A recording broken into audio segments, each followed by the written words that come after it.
Voilà, donc on peut passer à la question numéro 13, donc qui avait été rajoutée à notre ordre du jour. Je vais en être le rapporteur. Donc il s'agit de la publication d'un catalogue raisonné des collections égyptiennes du musée d'art et d'histoire d'Avranches, qui doit être publié dans le cadre de l'exposition qui démarrera au mois de janvier.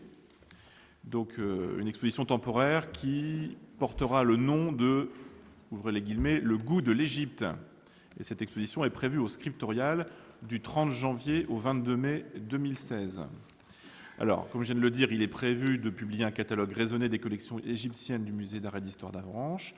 Ce catalogue est établi par un égyptologue qui s'appelle Henri-Charles Loffet, qui est docteur en égyptologie. Et le catalogue sera publié chez un éditeur professionnel qui se situe à Cabourg et qui s'appelle Les Cahiers du Temps. Et donc c'est cet éditeur qui effectuera à la fois l'édition et la diffusion à l'échelle régionale et nationale. Donc 2-3 mots sur les caractéristiques de l'ouvrage. C'est un livre de format 210 sur 270 mm à la française, impression en noir et en couleur, couverture dos carré collé cousu, avec un pelliculage mat, le tout faisant 28 pages. Donc un bel ouvrage qui donnera un éclairage très particulier sur nos collections égyptologiques.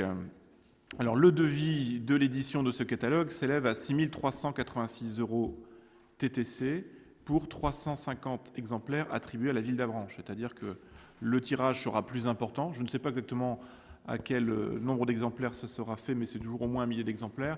Et donc, dans le prix des 6 386 €, il y a 350 exemplaires attribués à la ville d'Avranches, que nous pourrons commercialiser, notamment au sein de la boutique du Scriptorial.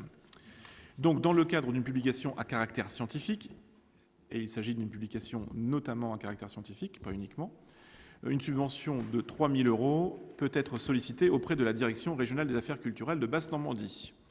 Aussi, il est proposé au Conseil d'autoriser cette dépense et d'accepter le devis, donc un devis tout à fait raisonnable de 6 386 € TTC, et ensuite de solliciter l'aide financière de la DRAC au montant le plus élevé.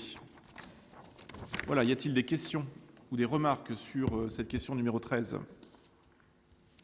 Non, pas d'intervention spécifique. Monsieur Saint-James. Oui, juste pour dire que je connais bien cet éditeur et il s'est spécialisé dans des publications de grande qualité sur le patrimoine régional.